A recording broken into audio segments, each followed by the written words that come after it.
viens pour nous consoler.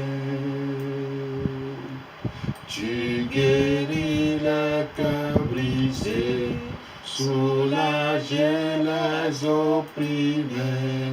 Tu es toujours capable de délivrer. Ton nom est Jésus. Jésus, tu viens pour nous consoler. Tu guéris les cœurs brisés, soulager les opprimés. Tu es toujours capable de délivrer. Tu es toujours capable de délivrer. Chers téléspectateurs et téléspectatrices, ceux qui sont sur les réseaux sociaux, recevez nos salutations dans le précieux nom de Jésus-Christ. Vous êtes en compagnie des missionnaires Emmanuel et Diamant Aoudja. Vous êtes dans votre émission MSD, Média Service Diffusion. Et nous sommes toujours dans notre grand thème, l'âme blessée, guérison intérieure. Aujourd'hui, le sous-titre que nous allons développer est le développement des blessures du rejet passif. Confions tout entre les mains de l'Éternel. Notre Dieu, notre Père, nous te sommes infiniment reconnaissants de nous avoir fait grâce encore ce jour. Et nous voici, Papa, dans ta présence pour parler de ta part, Esprit Saint. Saisis nos langues pour communiquer ce que tu as encore pour tes enfants. Et nous prions que tu disposes, Seigneur, ceux qui sont prêts pour nous suivre, dispose leur cœur, leur pensée, afin que ceux qui vont écouter aujourd'hui puissent les éclairer, puissent les soutenir, puissent les faire du bien. Père, merci pour ta présence qui va faire encore la différence au nom de Jésus-Christ. Amen. Amen, amen, amen. Donc, nous avons parlé les deux rejets, rejet passif et rejet agressif. Et le rejet agressif, et ainsi de suite, nous avons parlé de comment certaines personnes ont eu des coups, soi-disant en train d'éduquer. D'autres, c'est les insultes, des paroles négatives, et ça crée beaucoup de choses, des désordres dans leur vie, le déséquilibre, ainsi que l'instabilité. Donc nous allons parler de ça. Aujourd'hui, sans plus tarder, nous allons parler du développement des blessures du rejet. Comment quelqu'un qui a reçu le rejet passif, comment ça se développe à l'intérieur de sa vie. Nous avons vu les pierres, les blessures, les noms. Mais il y a certaines choses qui commencent à se voir dans la vie de la personne. Ce sont des indices ou des signes qui montrent que cette personne, cet enfant ou cette fille a reçu des rejets passifs. Donc, l'homme, quand Dieu a créé l'homme, Dieu l'a créé à son image. Et Dieu a pourvu à ses besoins fondamentaux par l'amour et la communication. L'amour, depuis le ventre de notre maman, les parents doivent communiquer l'amour et communiquer aussi la vraie communication ou la bonne communication. Et cela montre que quand les parents arrivent à donner ou à respecter ce que Dieu a dit, cet enfant s'épanouisse, cet enfant grandisse. Mais quand le rejet passif entre dans la vie de la personne, automatiquement la personne est privée d'amour, de sécurité, d'acceptation, d'identité, de reconnaissance. Je le répète, la personne est complètement bousillée. Il n'a plus d'amour. Il a peur de soi-disant qu'est-ce que va arriver le lendemain ou demain. Il pose des mille ou une questions. La personne ne s'accepte pas. Il n'accepte pas son corps, ni sa vie, sa taille, ainsi de suite. La personne rentre dans ce qu'on appelle la crise d'identité. Et il a perdu son vrai identité. ainsi de suite. Donc, chaque fois que quelqu'un est dans le rejet passif, il n'est pas capable d'aimer ni de recevoir l'amour. Il ne peut pas donner ni recevoir. Quand on dit je t'aime, ça va chauffer. J'ai fait cette expérience un jour dans une ville du Togo au nord. J'ai vu une fille très belle et je lui pose la question, Vicky, comment t'appelles-tu? Il dit, je m'appelle Vicky. Tu sais que tu es très belle. Paf, elle commence à pleurer. Elle commence à pleurer. Cela montre que elle n'a ni reçu l'amour de ses parents, il ne peut pas le donner. Cela veut dire aussi que, comme il ne peut pas recevoir l'amour ni le donner, quand quelqu'un dit je t'aime, c'est comme on a créé des problèmes, la fille commence à pleurer. Et le résultat qui entre dans la vie de la personne, c'est un résultat qui est destructif et extropiant. Et automatiquement, la personne entre dans d'autres systèmes de rejet dont les effets, on va voir les effets maintenant. Il y a quelque chose à ajouter? Oui, comme Emmanuel vient de dire, effectivement, lorsque on développe, ce qui montre qu'on développe ces blessures, c'est que la personne, il ne se sent pas en sécurité et la personne, il ne peut pas s'estimer elle-même. Il ne peut pas s'estimer elle-même. Elle souffre de l'estime de soi. Quand on l'apprécie, elle n'est pas prête pour recevoir. Et tout ce qu'on dit pour cette personne, c'est comme on est en train de faire l'ironie. Et tout ça là, c'est un dégât qui a commencé depuis le fondement, depuis peut-être le ventre de sa maman ou bien depuis sa naissance. Donc ces choses-là ne donnent pas, ne mettent pas la personne en sécurité quand bien même elle a grandi ou bien elle est en train de grandir. Et cette personne se trouve toujours dans l'insécurité. Donc, on va voir les effets que donnent les blessures du rejet passif. 1. Les rejets sont négatifs et ces rejets négatifs apportent ce qu'on appelle l'immaturité émotionnelle. La personne a son émotion malade. La personne est immature dans son émotion. Donc la personne ne peut pas répondre à l'entente de Dieu ni à l'entente de la société. Chaque fois que quelque chose se passe, la personne se refoule. Il y a un refoulement. La personne s'apitoie. La personne commence à pleurer. La personne commence à se rentrer en lui-même comme un hérisson. La personne devient presque un hérisson. Exemple, pour s'échapper à la famille, il y a certaines filles qui veulent se marier pour quitter la maison. Pourquoi? Ils ou elles ne sont pas à maturité pour pouvoir se marier, mais ils pensent que quand ils vont se marier, le garçon va remplir son vide d'amour, ainsi que la fille aussi pense que le garçon va remplir, le garçon aussi pense que la fille va remplir. Et arrivé au mariage, ça va commencer à chauffer parce qu'ils sont en immature. Ils ne sont pas matures spirituellement ni émotionnellement. Une fille qui n'a pas reçu l'amour maternel ou l'amour paternel va chercher cet amour dans le mariage. Je le répète, une fille qui n'a pas reçu l'amour paternel va chercher cet amour dans le mariage. Est-ce que c'est possible? Et c'est là où ça va amener le dégât. Elle va penser que, comme elle n'a pas reçu l'amour paternel, son mari devient automatiquement son papa. Et comme elle n'a pas reçu cet amour paternel, est-ce que le garçon ou le conjoint pourra lui communiquer cet amour? C'est là où ça va chauffer. Donc, comme solution, pour qu'on soit mature émotionnellement, il y a question toujours d'amour. L'âme, la nourriture de notre âme, c'est l'amour.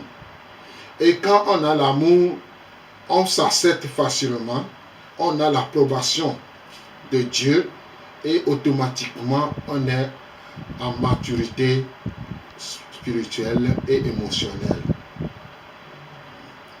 Oui. Effectivement, les effets, c'est ça.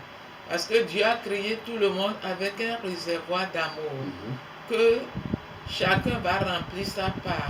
C'est comme une armoire qui a des casiers. Donc, quand l'enfant naît, c'est les parents qui vont remplir premièrement son réservoir d'amour. Quand nous parlons des parents, c'est papa, maman. Et tout en l'aimant, l'appréciant, le touchant, lui dire des bonnes choses, l'accepter, montrer à cet enfant que nous t'acceptons, bien nous t'avons accepté, parce que toute âme est vivante. Dès même le ventre, l'enfant écoute, entend et réagit.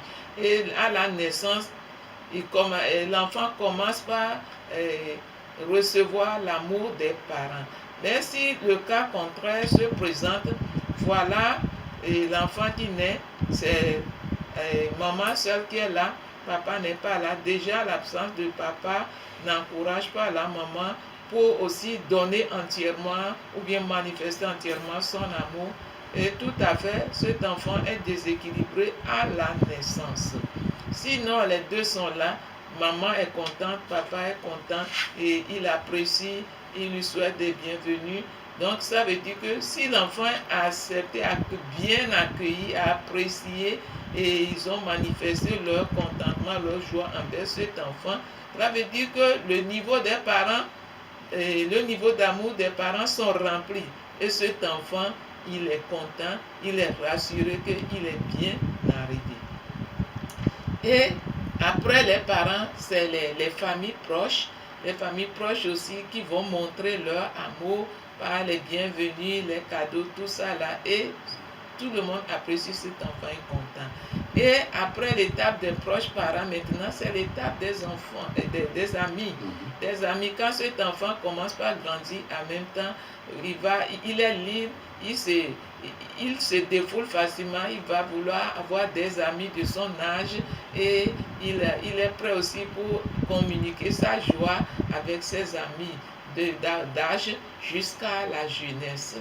Et arrivé au foyer, cette personne n'aura pas de problème parce que son réservoir d'amour est rempli et cet enfant est stable, équilibré.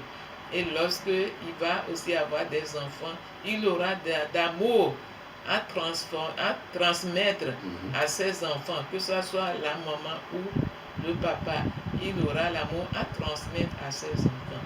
Mais lorsque le cas contraire se présente et cette personne l'enfant est déséquilibré à la naissance. Lorsque les proches parents vont essayer d'apporter leur part, cet enfant ne peut pas recevoir parce que c'est un enfant déjà handicapé. Et vous allez voir, quand il sera en train de grandir, il ne veut pas avoir des relations saines parce qu'il va avoir aussi des relations souffrantes comme les personnes qui vivent les mêmes choses. Les personnes qui sont toujours tristes, seules, isolées. C'est ces relations-là que cet enfant va avoir et il va commencer par avoir des relations difficiles jusqu'à l'âge de jeunesse. Et ça fait que, comme il vient de dire, quand cette personne, déjà même s'il n'est pas mature pour aller se marier, son objectif c'est aller se marier pour que ses vides soient comblés par son mari ou par sa femme. Or, Dieu a fait les choses équitablement. Les parents font leur part, les proches parents font leur part, les amis vont remplir leur part, et le mari aussi n'aura qu'à remplir sa part, ou bien la femme aura à remplir sa part. Maintenant que les autres sont déséquilibrés et qu'on attend que le mari fasse la part des parents, des proches parents, des amis, le mari ne peut pas. Ou bien que la femme fasse la part des parents, des proches parents, des amis, et sa part, elle ne peut pas. Et bizarrement, ces personnes, elles ont beaucoup d'attentes. Elles ont beaucoup d'attentes, plus que cela se doit. Et puisque ces attentes dépassent la possibilité du conjoint, voilà, il y a problème. Beaucoup de personnes ont des problèmes aujourd'hui, c'est depuis l'enfance. Amen. Donc, en deuxième position, il y a ce qu'on appelle la perte de l'identité de soi-même. La perte de l'identité de soi-même. Quand le rejet entre dans la vie d'une personne, ce rejet détruit l'identité de la personne. C'est ça qu'on appelle souvent la crise d'identité. Quand on regarde les jeunes aujourd'hui, beaucoup de ces jeunes sont en crise d'identité. Ils cherchent toujours à ressembler à quelqu'un. Ils font leur tenue. Si par exemple une vedette de la chanson ou quelqu'un, par exemple un star de football, tout ça là, comme ils sont en crise d'identité, ils cherchent à combler ce vide par la personnalité de ce star, de cette vedette. Ça, son identité est bousillée. Aujourd'hui, à cause de cette crise d'identité, on voit les enfants ou les jeunes aujourd'hui qui ne veulent rien faire, ils veulent avoir l'argent facilement.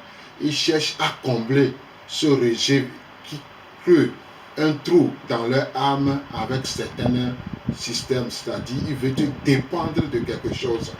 Et aujourd'hui, on voit d'autres sont à cause de crise d'identité, ils entrent dans la drogue, dans la prostitution, dans des systèmes d'arnaque, vol, détruction, meurtre, tout ça là, ils sont en crise d'identité. On voit des fois le jeune homme, le jeune va chercher son identité parmi les autres jeunes de son groupe. Aujourd'hui, il y a des jeunes qui ont créé des groupes un peu partout. Et dans ce groupe, ils veulent se voir. Ils veulent montrer leur tenue. Ils veulent montrer qu'il est quelqu'un, ainsi de suite. Comme ils sont en crise d'identité, il va chercher à avoir son identité dans les groupes. Et ce ne sera pas facile. Les adultes aussi vont chercher leur identité dans la profession, dans l'église et les clubs. Quand on parle de la profession, il y a des gens, ils trouvent leur identité dans le travail. Et si par hasard le travail est perdu ou on l'a renvoyé, qu'est-ce qui va se passer? Il est cuit. Donc aujourd'hui, dans l'église, il y a certains responsables spirituels qui sont en crise d'identité. Ils veulent s'afficher, qu'on doit les appeler révérend tel, ceci ou cela. Ils sont des fois en crise d'identité. Qu'est-ce qui les pousse? Parce qu'un jour, j'ai constaté à un ami que j'ai encadré spirituellement, il est devenu pasteur. Quand je l'appelle son nom, il a refusé. Il disait non, appelle-moi pasteur tel. Il dit oh, ça arrive quand? Il dit non, maintenant je suis pasteur. Je suis révérend pasteur. À ce temps-là, quelqu'un qui est à côté de moi, bon, on a fait Jeunesse Saint-Michel ensemble, comment ça arrive? Et il dit voilà quelqu'un qui est en crise d'identité. Il cherche son identité dans l'église. Il y a des gens, par exemple les diacres, les diaconesses, tout ça là. Qu'est-ce qui te pousse à devenir pasteur? Pour que des gens t'apprécient, que des gens t'appellent ce nom, ainsi de suite. Je te dirais que tu es en crise d'identité. D'autres, c'est les clubs. Aujourd'hui, il y a beaucoup de clubs qui se voient. Il y a les Santa Club, Lion Club. Il y a certains clubs qui existent aujourd'hui jusqu'à ce que tu entres dans une secte sans le savoir. Ils retrouvent leur identité dans les clubs. Est-ce qu'on peut retrouver son identité dans les clubs? Point d'interrogation. Donc, en faisant ce genre de choses, quand on est en crise d'identité, l'homme, en tant que l'homme, c'est Dieu qui t'a créé à son image. C'est seulement en Dieu que tu peux trouver ton identité. Dieu est capable de donner à l'homme une nouvelle image. Quand on parle de nouvelle image, on parle d'identité. On peut retrouver notre vraie identité, notre vraie image en Dieu. C'est Dieu qui crée en nous cette image.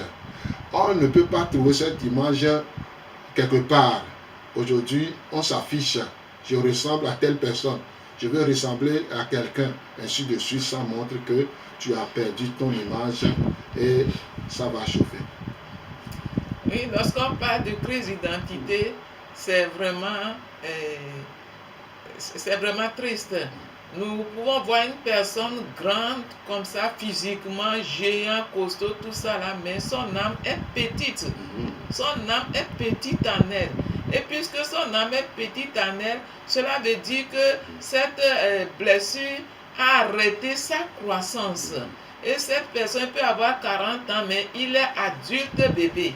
C'est un adulte bébé. Parce que sa croissance s'est arrêtée et elle se développe physiquement, mais à l'intérieur, elle se sent vide. Et c'est ça qui la pousse à aller vers tout ce qu'on peut lui donner, des grands titres, on peut lui faire des éloges, on peut lui lever, lui faire croire qu'il est au-dessus de tout.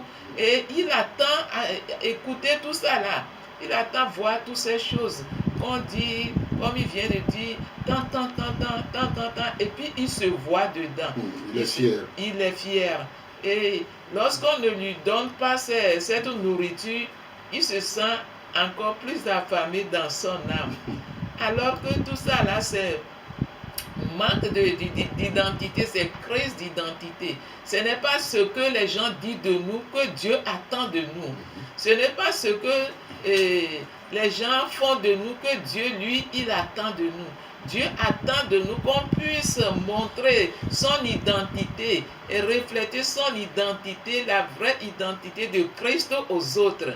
Et lorsque tu n'as pas l'identité de Christ en toi et que tu veux continuer tu veux compter sur ce que les gens disent de toi, tu seras toujours, cette personne continuera par se faire blesser davantage. Quelqu'un qui veut dire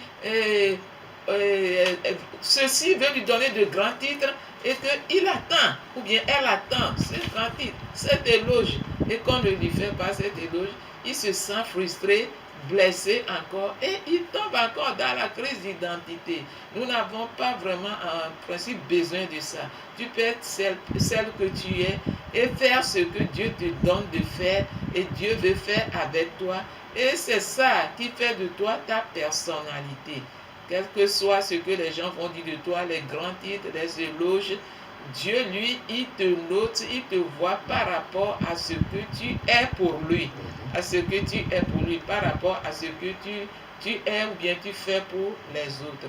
Donc, on parle de la crise d'identité, c'est quelque chose qui est fréquent, on voit partout. Cela montre que l'âme est blessée, l'âme a arrêté sa croissance à un tout petit âge et tu es devenu adulte, comment on appelle, adulte bébé, tu espères tout des autres, tu as beaucoup d'attentes. Et lorsque tu as beaucoup d'attentes, laisse-toi attendre que personne ne peut combler tes attentes. Personne ne peut combler tes attentes. Si tu en as trop, tout le monde va faire sa part. Le mari va faire sa part, la femme va faire sa part, les enfants vont faire leur part. Mais une seule personne ne peut pas faire la part des autres dans ta vie. Merci beaucoup. Donc, en troisième position, si la personne est entrée dans le rejet passif, sa vie avec Dieu est instable. Il n'a plus de relation avec Dieu. Tout à fait. Sa relation est bousillée. Il devient aigri contre XY. Aussi longtemps qu'il y a le rejet dans la vie de la personne, l'homme ne peut pas être en amitié avec Dieu. Il va chercher à communiquer avec Dieu sur la base de ses travaux, c'est-à-dire les activités. Aujourd'hui, beaucoup de gens dans nos églises ou dans la société, surtout dans nos églises, ils font des activités tellement pour être approuvés ou être applaudis. Pour dire que vraiment, lui, travaille bien, il chante bien à la chorale, dans le groupe musical, il est champion, ainsi de suite. Mais, s'il arrive un jour, quelqu'un te dit, toi là, ta voix là, vraiment c'est comme un crapaud qui est en train de chanter à la lagune quelque part, ça va chauffer. Ça va chauffer parce qu'il s'attendait qu'on l'apprécie. Comme il n'a pas de bonne relation avec Dieu, c'est pourquoi dans nos églises aujourd'hui, beaucoup de gens n'ont pas de relation avec Dieu. Leur relation, ça veut dire que le rejet passif est entré dans leur relation, ça brise la communication avec Dieu, ça brise aussi la communion avec Dieu et la personne est instable ou déséquilibrée de telle manière qu'il va chercher à communiquer avec Dieu sur des activités dans l'église, dans la société, dans la maison, pour que les gens l'applaudissent, pour que les gens disent vraiment waouh, tu travailles bien. S'il en est ainsi, mon frère et ma soeur, ou toi qui m'écoutes, qui me vois là, je te dis que ça là ne t'amène pas loin.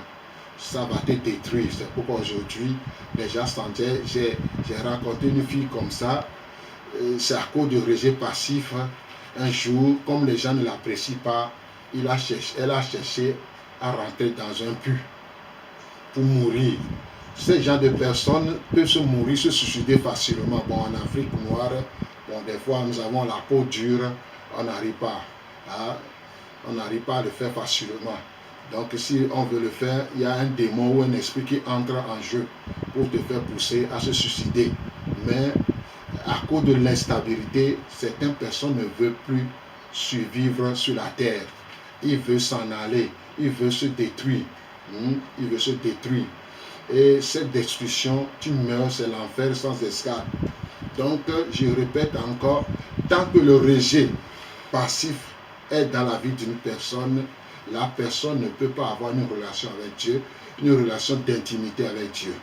Il souffre. Il va chercher cette relation un peu partout. Et si on n'arrive pas à te qualifier, si on n'arrive pas à t'apprécier, ça va chauffer. Oui, effectivement, le problème est que la personne n'est pas en bonne relation avec elle-même. Elle n'est pas en bonne relation avec elle-même. Donc cela l'empêche aussi à avoir la bonne relation avec les autres et pour avoir aussi la bonne relation avec Dieu. Si tu n'es pas en bonne relation avec toi-même, tu n'es pas en bonne relation avec les autres, cela veut dire que tu reproches quelque chose à Dieu. Tu reproches quelque chose à Dieu. Oh Dieu, voilà pourquoi tu m'as pas créé comme ça.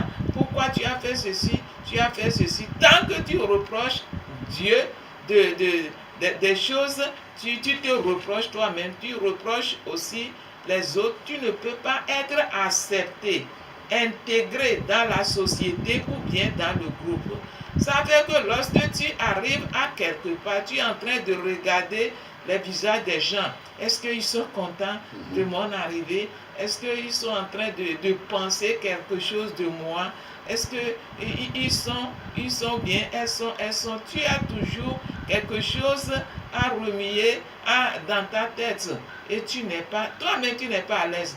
Ce n'est pas les personnes qui ne t'aiment pas. C'est parce que toi-même, tu n'es pas à l'aise envers toi-même. Tu penses que c'est les autres. Et puisque tu penses que c'est les autres, tu accuses encore Dieu. Tu penses que Dieu ne t'a pas dirigé ou bien mis parmi les bonnes personnes, ou bien parce que toi tu manques de quelque chose, ou bien tu n'es pas à leur niveau, à leur taille, tout ça là. Et c'est pourquoi ils ne t'acceptent pas, ils ne te comprennent pas. Et tu vois toujours des choses négatives partout. Et ça dérange vraiment la personnalité ça dérange la personnalité de la personne elle-même. Et aussi cette personne dérange aussi les autres parce qu'elle est là pour regarder sur leur visage les yeux des autres, comment elle se regarde, ils se disent quelque chose. Tu n'es pas à l'aise. Et tu mets aussi souvent les gens mal à l'aise sans tenir compte, sans le savoir. Et ce n'est pas des bonnes choses.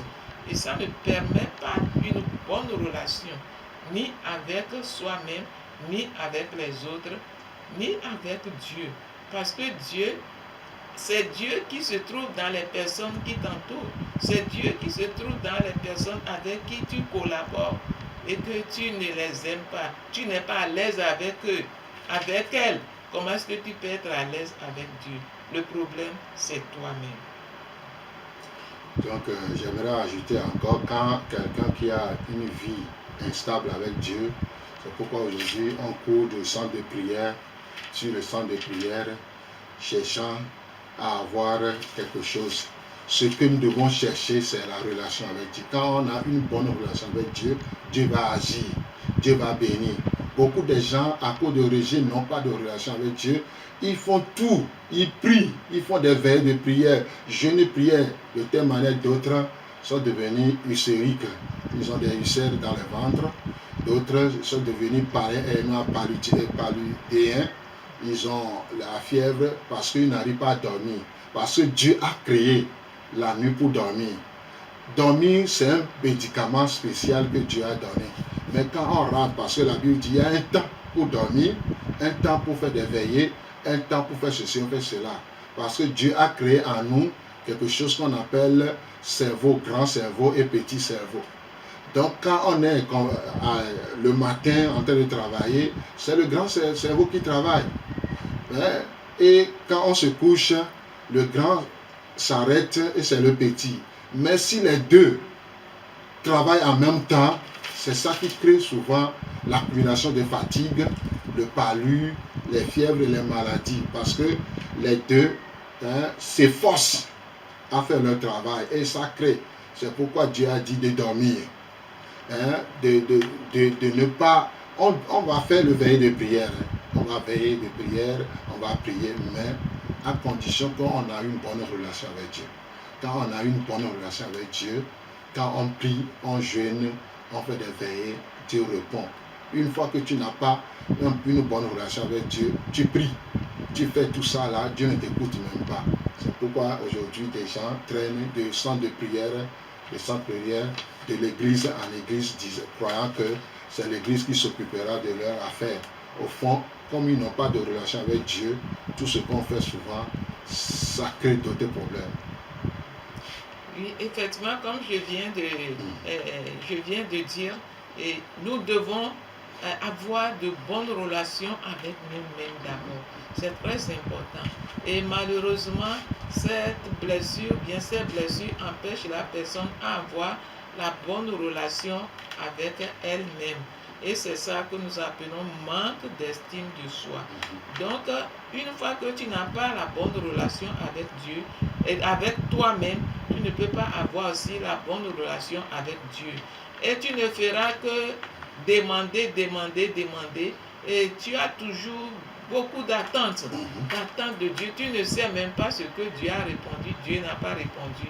Parce que tu ne t'écoutes pas, tu ne te vois pas à la hauteur que Dieu t'a donnée. Tu ne t'acceptes pas, tu ne vois pas ton identité en Christ. Tu penses que c'est ce que les gens disent, c'est ce que les gens pensent de toi qui est la réalité, alors que Dieu, ce que Dieu pense de toi, ce que Dieu attend de toi, tu n'as pas besoin de tous ces efforts pour devenir un activiste ou bien,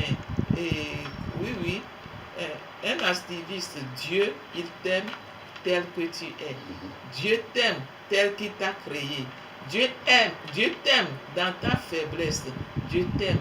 Et c'est pourquoi c'est dans ta faiblesse d'ailleurs qu'il amène sa force. C'est pas tes faiblesses. Apôtre Paul a dit que lui se glorifie. Donc, ces blessures, nous devons vraiment y réfléchir sur ça pour revenir, pour passer à la guérison. C'est très important. Passer à la guérison. Pour que nous puissions voir l'amour de Dieu pour nous. L'amour de Dieu dans notre vie. Pour pouvoir nous aimer, nous estimer nous-mêmes. Pour pouvoir aimer aussi les autres. Pour pouvoir accepter tout ce que Dieu nous donne, tout ce que Dieu fait de nous, tout ce que Dieu pense de nous, et nous pouvons l'accepter, recevoir. Nous allons voir même que nous sommes les plus aimés de Dieu si nous arrivons à quitter cette étape du blessé. Donc on va terminer avec un signe certain du rejet passif. Si ce signe se voit dans ta vie, ça montre que tu es dans le rejet passif. Cela veut dire que si tu es incapable, tu n'es pas capable de recevoir l'amour, ni de donner. Quand on dit je t'aime, tu commences à pleurer. Quand on dit je t'aime, tu commences à bouder ou à créer des problèmes. Ça montre qu'il n'y a pas d'amour dans ta vie. Tu ne peux ni donner, ni recevoir. Donc chaque fois que tu n'arrives pas à aimer, tu fais tout tu fais tout. Parce qu'il y a deux sortes d'amour. Il y a l'amour conditionnel et l'amour inconditionnel. L'amour conditionnel, je fais quelque chose pour que l'autre m'apprécie. Je donne, on va m'apprécier. Le fait que je n'arrive pas à donner, ça montre que je n'ai pas l'amour. Non, ça c'est l'amour conditionnel. Mais celui qui n'arrive pas à donner cet amour, automatiquement, il faut qu'il pense qu'il est dans le rejet passif. Ça montre qu'à l'intérieur de sa vie, il n'y a rien de bon comme l'amour dans sa vie. Il est en insécurité. Il s'apitoie. Il pleure. Il est dans la confusion. Il ne sait pas où se trouve sa main gauche ou sa main droite. Il est là. Il est là. Il cherche que les gens l'aiment. Il s'attache aux gens pour montrer que papa, maman, aimez-moi. Ou Kofi, aime-moi. Comme Kofi ou Kodjo ne peut pas le faire, ou Afi ne peut pas le faire, il fait quoi? Il commence à pleurer. Il commence parce que Kofi, Adjo, tout ça là aussi, n'ont pas l'amour. Qui peut te donner? Qui peut te donner? Personne. Donc, un signe certain du rejet passif que la personne n'a ni l'amour à donner, ni à recevoir. Oui, merci beaucoup. Et comme il vient de dire, quelqu'un qui souffre de rejet passif, et d'abord quand il arrive à quelque part, il regarde sur les yeux des gens, qu'est-ce qu'ils pensent, qu'est-ce qu'ils font, tout ça là. Tu n'as pas besoin de ça. Parce que lorsque tu penses, tu vois quelqu'un, tu vois les gens, et toi tu penses que tu es en train de pécher. Tu es en train de t'engouffrer encore dans le péché, dans la blessure. On ne doit pas penser à la place de quelqu'un. Sens-toi libre. Quand tu arrives que les gens rient, mais sens-toi libre. Tu ne dois pas lire dans leurs pensées ni dans leur cœur. Mais les gens sont très forts dedans, ils sont champions dedans. Quand il arrive, quand les gens rient, avant même son arrivée, ils pensent que c'est de lui qu'on se moque.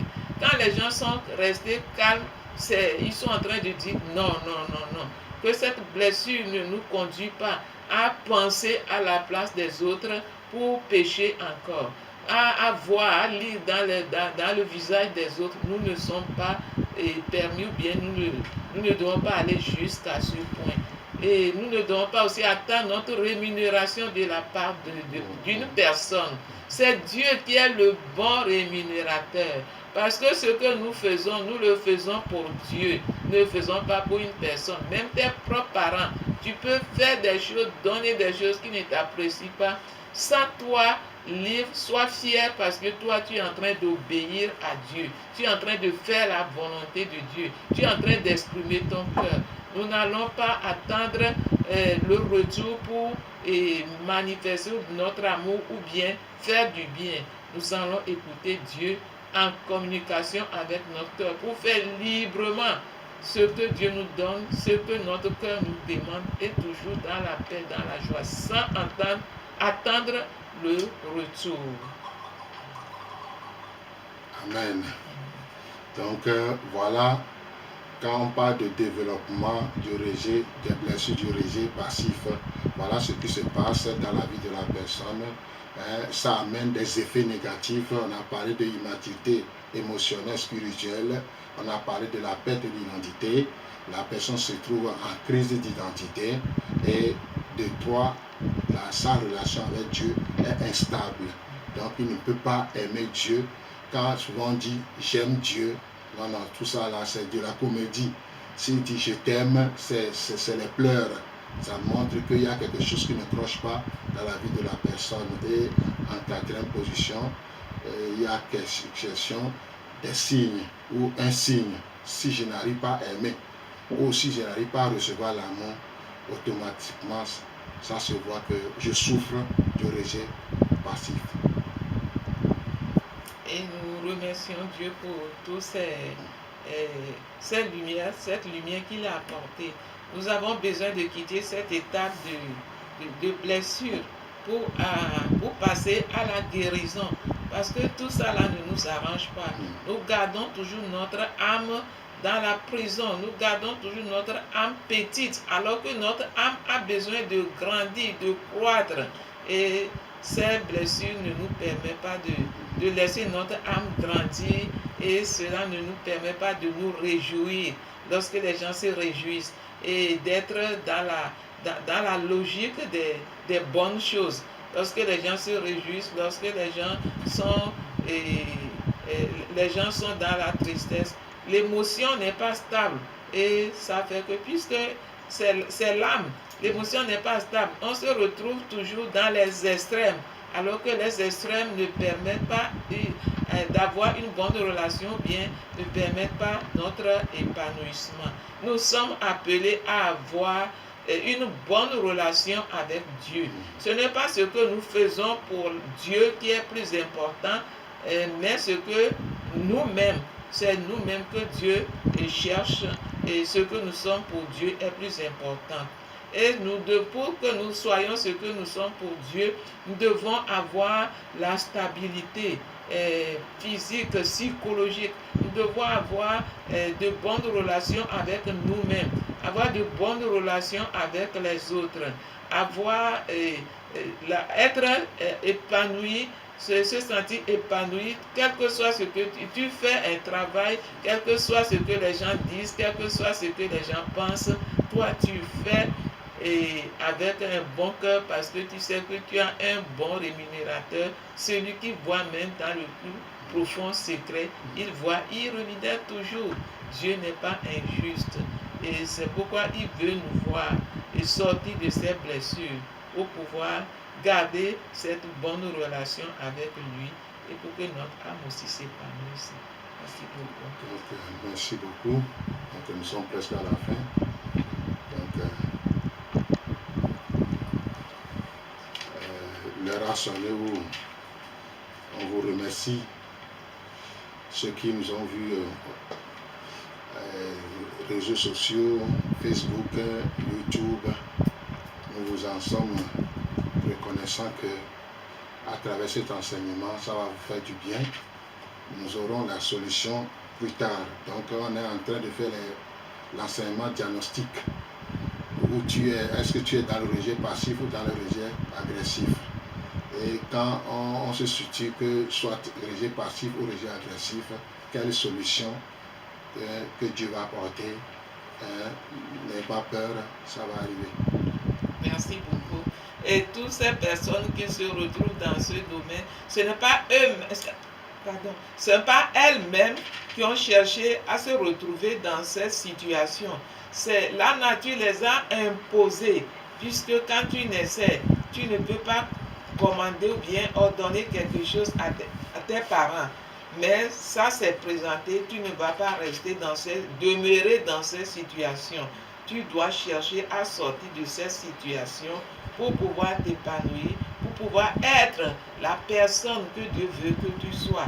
Donc c'est notre objectif. Et lorsque tu as suivi cette émission, laisse-toi au Saint-Esprit de te révéler vraiment ta vie, de te montrer là où tu te situes pour ne pas demeurer continuellement dans cette situation, mais pour pouvoir t'en sortir avec la direction, l'aide, le soutien du Saint-Esprit.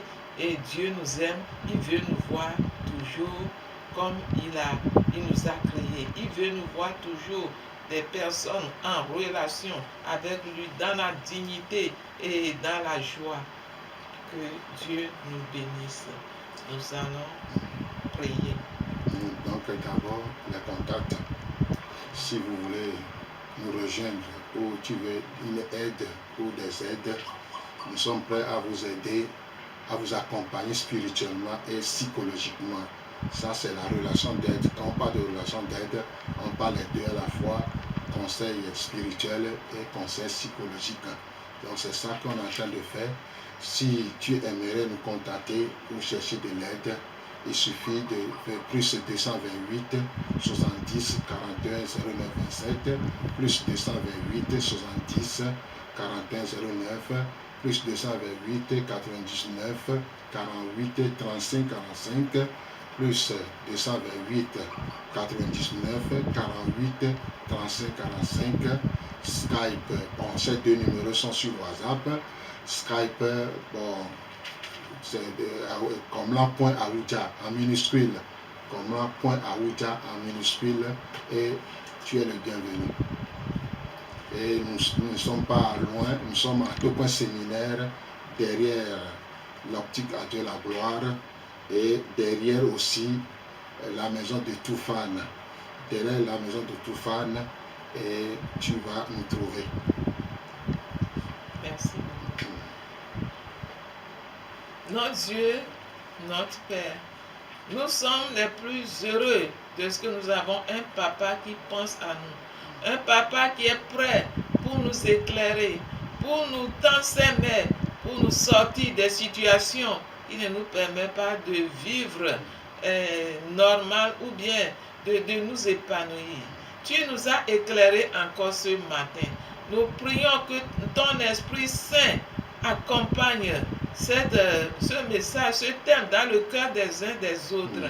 Et que la puissance du Saint-Esprit puisse les révéler la réalité, leur donne la force de se lever pour sortir de ces situations, pour pouvoir s'épanouir, pour pouvoir te servir entièrement, pour pouvoir être utile pour les autres et pour leur famille également. Père, nous savons que toi tu peux tout, parce que la bonne nouvelle vient de toi, que toi tu es là pour nous soutenir, pour nous consoler, pour nous sortir de toute situation et pour apporter la restauration, la guérison. Et c'est ce que, Seigneur, nous prions encore ce matin. Que cela s'accomplisse dans la vie des uns des autres. Que tu puisses réveiller leur attention et te révéler, Seigneur, à ceux qui sont dans ces situations pour que, Seigneur, ils puissent passer à la guérison. Ils puissent passer à une vie normale, de bonnes relations avec elles-mêmes, avec les autres, avec toi. Au nom de Jésus-Christ. Amen. Amen. Shalom, shalom. Que la grâce de Dieu et la paix du Saint-Esprit soient sur vous d'une manière extraordinaire. Amen. Amen.